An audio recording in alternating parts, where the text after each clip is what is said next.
Assalamu alaikum wa rahmatullahi wa barakatuh. Yan uwa barkamu da warhaka, barkamu da wannan lokaci.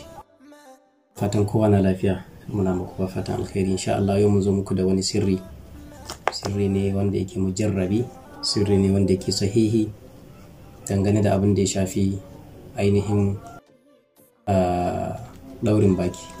A takaice da sirrin yake shine kamar haka: bayan rubuta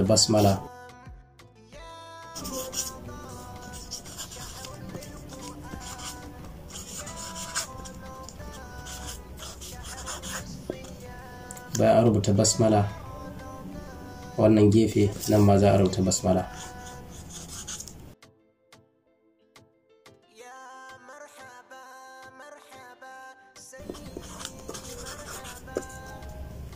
Nan ma sai a rubuta basmala.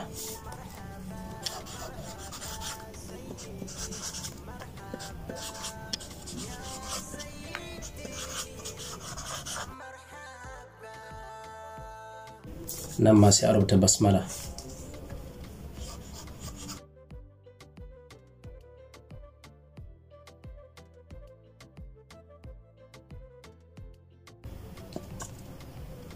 Bayan haka sai a zo a rubuta Muhammad.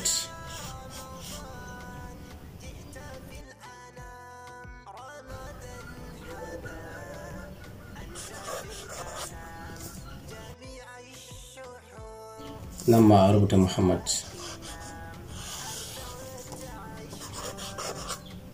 Kamar yadda aka gani haka, bayan an ƙare, na fata an fahimta, nan za a sa asma.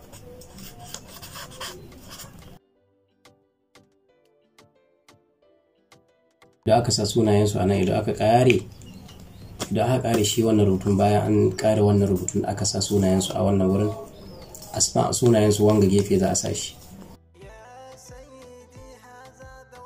Ko mutum ɗaya ne ko mutane da yawa ne, na fata an fahimta. Bayan an ƙare to sai a yi laya wannan takardar, a naɗe ta haka, sai a yi laya kamar yadda aka saba,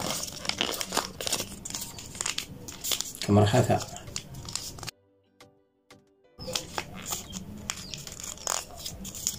Kamar haka yadda ake gani.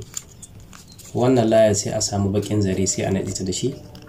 Idan aka naɗe ta da baƙin zare, to sai a samu ainihin wuri a cikin daji inda adda ainihin dutse, sai a je ƙarƙashin dutse mai nauyi sai a danne wannan.